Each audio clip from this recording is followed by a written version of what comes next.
everyone, and welcome back to Nonprofit Enthusiast Live. I'm your host, Lasheena Williams, and I'm so excited to be here with you all and continue the conversation on National Nonprofit Organization Day, Friendraising, fundraising. We've been talking about it all this month inside of the group. And in case you've missed any of our past sessions, don't forget to go back, go to the events page, and you could check out our upcoming session, and then over to the guides to check out any of the past nonprofit enthusiast lives that you missed. So I'm so excited today because we have a very special guest with us, and we're going to be talking a little bit about marketing and using that for building our friend raising strategies and all of that other good stuff. So please join me in welcoming Tamara MonLouis to the Nonprofit Enthusiast Live Show. Hello, Hello. hello, hello. Thank you for having me. How are you? I'm so excited to be here. Thank you so much for having me.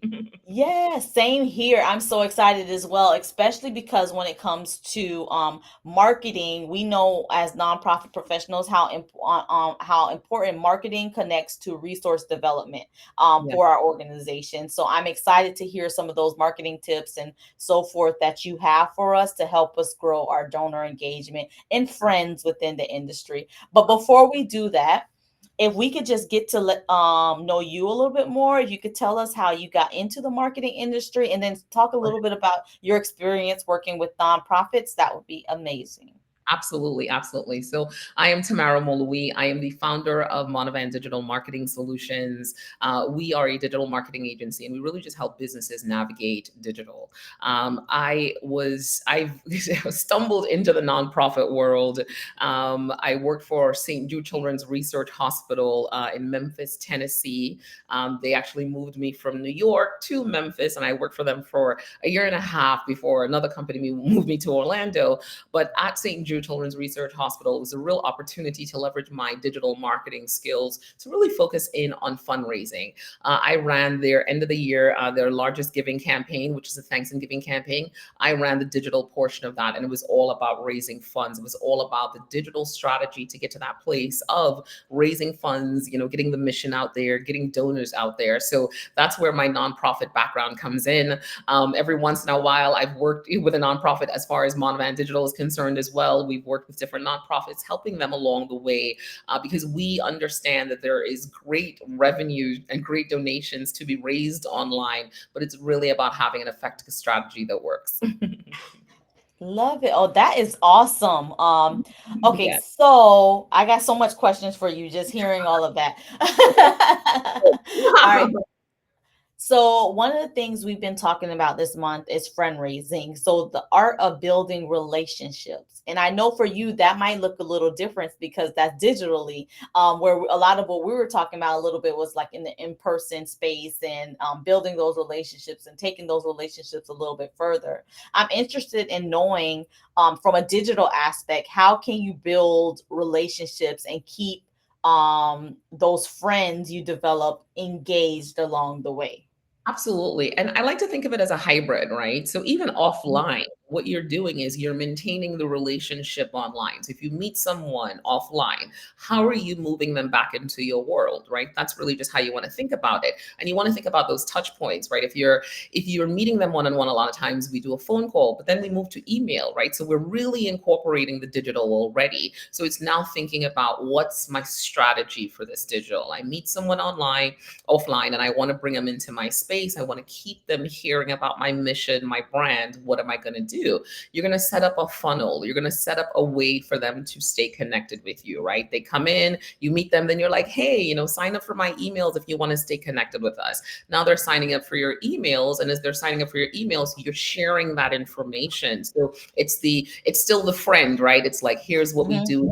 So we've helped. Here's how we've helped it. They build to know you a little bit more, and you start looking at the data points and the actions that they're taking. Are they reading it? Are they opening the emails?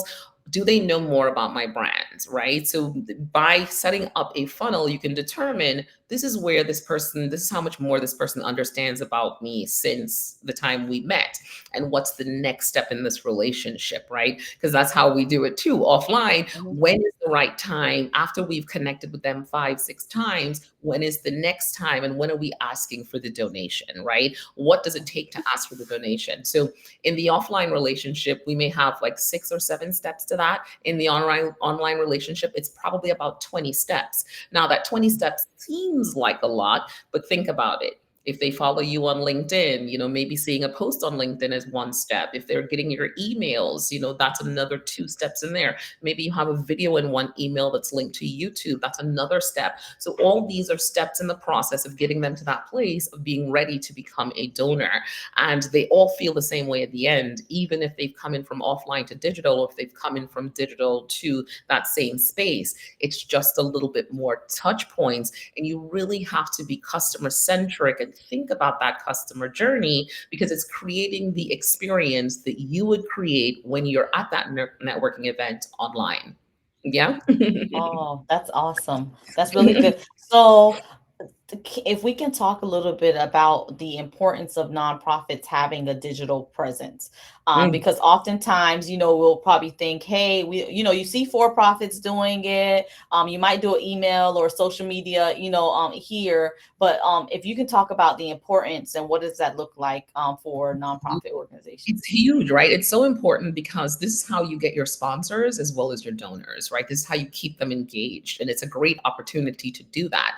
You don't need to be on every platform if you're a one-man show, a two-man show. You need to find the space that makes sense for you, right? So many times people are like, I'm on Instagram, and I'm like, is your audience there?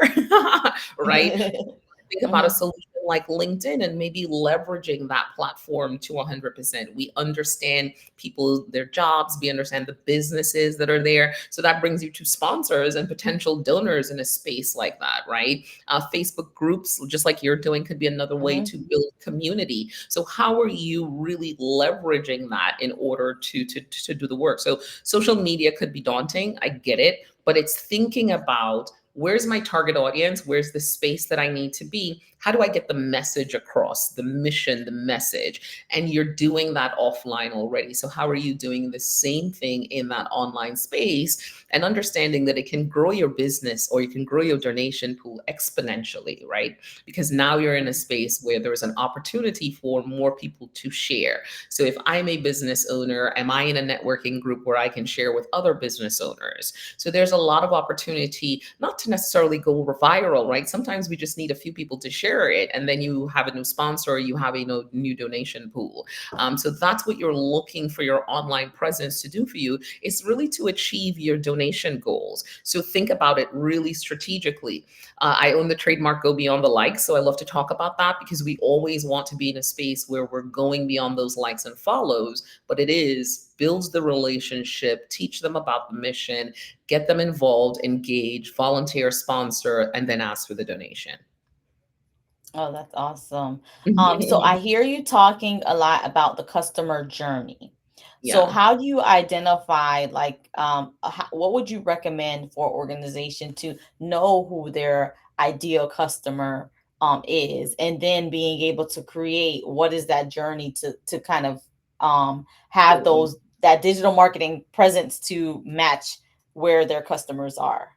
Okay, cool. So if it's someone that's been doing this for a while and it's a nonprofit that already exists, you already understand your ideal client. It's that person who's continued to give to you time over time. So you start breaking them down. You're like, you know what?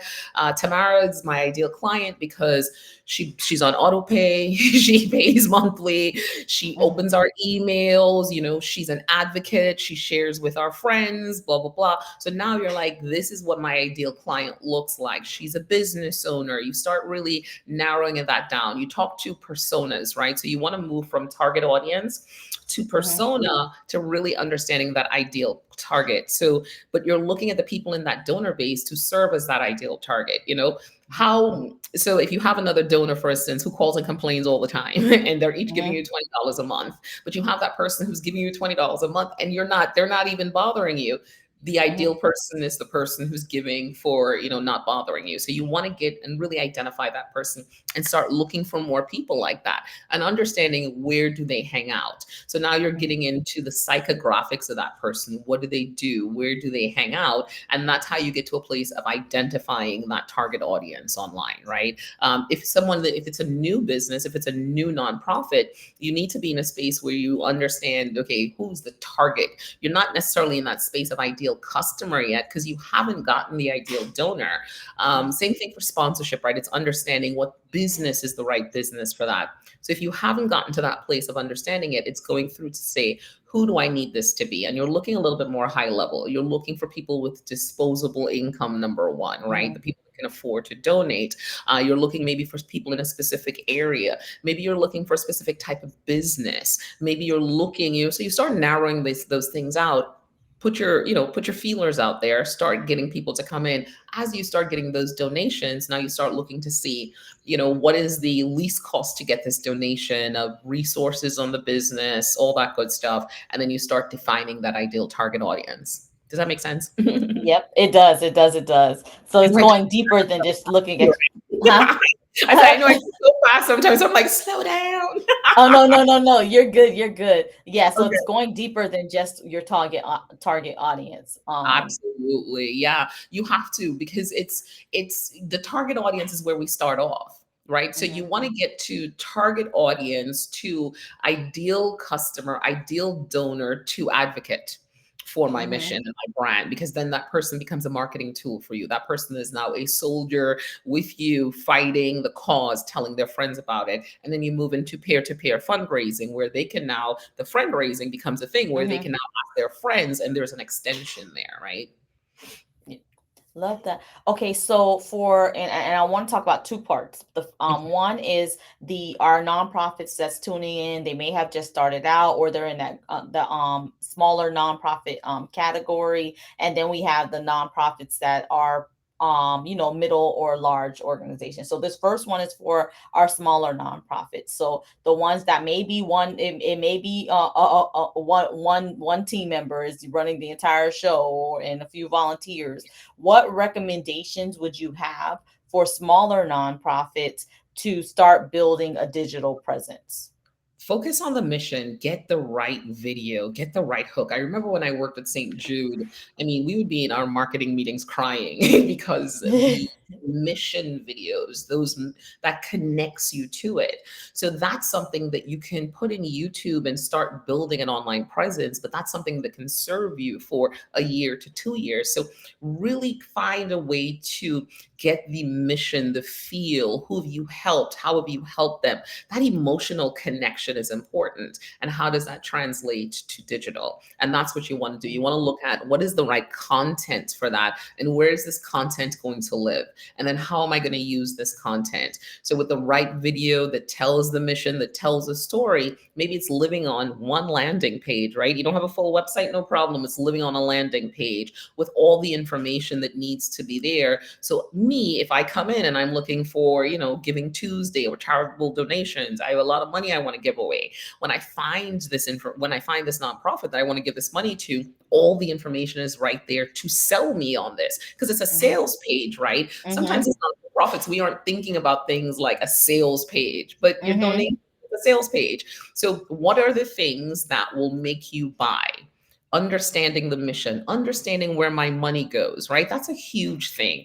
We, as the people who are donating, we want to understand where the money is going, right? This 5% of this goes to help this, only 5% goes to the marketing. This $13 helps a family do X, Y, and Z. It helps moms do blah, blah, blah, back to school, right? Mhm. So now they can connect the dots. Oh, connecting it to things like Starbucks, right? Because Mhm. the Starbucks costs $10, but $10 Mhm. can do something so different for a family, a child, whatever the Mhm. case. So finding those connectors, building that story. The digital is still about the story, right? All we have is a new medium. The nonprofit is about the story, the mission, the emotional connection, and getting people to buy into that. All we're saying to you is take it and put it in a digital space, create that customer journey that gives me that feeling of crying if I need to cry in Mhm. the middle of the night when you are sleeping. And then you wake up the next morning, and I'm like, I gave $10 because it was so easy, right? Yeah. Because that's a great sales page. And you want to be able to have that connection. So for that one person, you're not spending a lot of time doing a lot of things, the right social media platform. You want to have the right landing page, and you want to spend your time working on the right marketing assets that can give you longevity. Mhm. Awesome. So, okay, so when would you say that an organization it should start reaching out to your company? So I If it, say Mhm. I say the very beginning, right? You at least need a consultation to understand where your digital presence should go. How is it Mhm. connecting back to the goals? I want to raise $1 million this year. Last year I raised 500,000, right? So I want to raise $1 million this year. What does that look like? What percentage of that am I going to raise online? And so understanding the strategy is important before you even take a step. So a lot of times I hear from, this is for profit and nonprofit businesses, they do a lot of digital activities, right? Mhm. That actually don't result in anything. And it's because they have no digital strategy. There's no plan to it. You get a business plan, but you don't get a digital plan. So that plan is important, even if you don't implement everything right away. That plan gives you, like, hey, here's the next 2 years thought out, but start here. Start with Mhm. this two things and then build. When this is working at 100%, so my landing page is driving me, my LinkedIn platform, those are the two things I focus on. Now let me think about, okay, Facebook is the next place that they recommended because I can build a community here. This is on autopilot. Now I can move in and focus in those areas. So it's really building and having a strategy. So working with a digital marketing consultant, a digital marketing agency to get a strategy that aligns with your business goals is really that first step, because you can then take that blueprint and use it for another 2 years and simply even just, bring and be like, hey, I know I need a web developer for this because it's in the plan. So investing in Mhm. that plan is going to be helpful because people spend the money anyway, right? They spend it Mhm. on failed activities. They spend, and it's never a cohesive activity. So if you took Mhm. that money up front and said, let me get a strategy, now you understand here's what we're working towards. And every marketing activity you do is connected back to this goal, which is connected back to your business plan, right? And Mhm. of a board, you can connect the dots for them because the board is always super important. And we want to be able to make sure that they understand how are we moving and how does this align with where we're going. Awesome.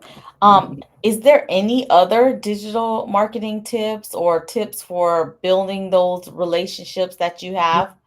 Yeah, I think, tips of building relationships. I think it's about, one of the things I like to talk about now is, LinkedIn and LinkedIn Sales Navigator, right? As a nonprofit, if you do not have a lot of money to spend, LinkedIn Sales Navigator is a great place for you to start off.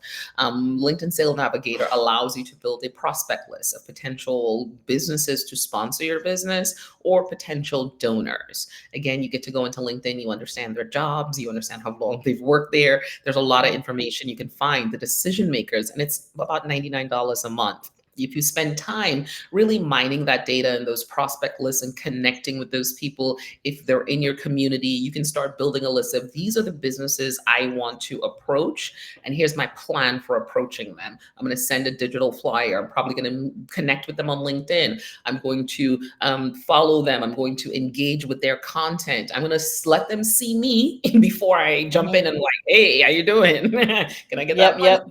Build that relationship, right? And you're going to do those Mhm. things in order to get to that place. Is there someone who is there someone in your network that knows that person? Can you get an introduction? So it's the same thing. It's that referral. Mhm.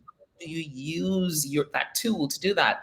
That could be a really good place to start off. You can localize it, you can make it national, but you have a great list that you can now start saying, hey, okay, great. Do I want to get some, printed material mailed to this company to support now that I've followed them online? They know me, they see me. Mhm. Get something in the mail, they're like, oh, okay, I know this brand. So Mhm. how you kind of start building online. I think LinkedIn Sales Navigator is a great place for folks to start. It's a great tool, but you have to spend the time putting time and work and effort into the tool to get the most out of it. But that would be my tip. And right now I'm doing some trainings on LinkedIn Sales Navigator because I just think it's a really powerful tool. Awesome. Thank you. Um, so how can those tuning in stay in touch with you? Absolutely. So you can connect with me at can I can drop my email address in here. Yeah, you can drop it, and then I know you also sent the flyer. I can pull I that up. did. Okay, great.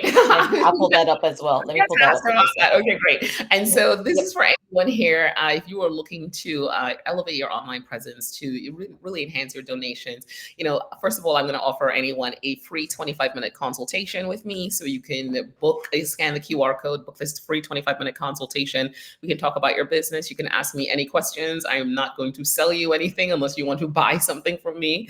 But it's an opportunity to really just kind of wrap your mind around, what you could be doing.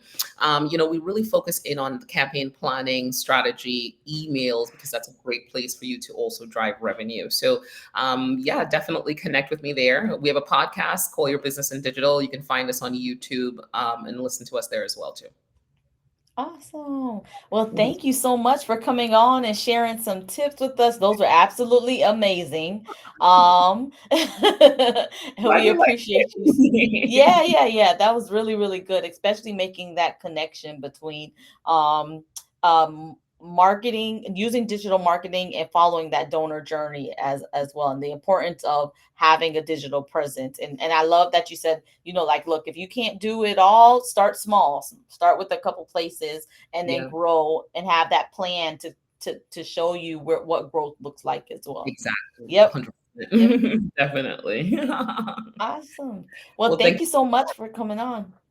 thank you so much for having me. It was a pleasure to be here, and I look forward to anyone that books with me. Thank you.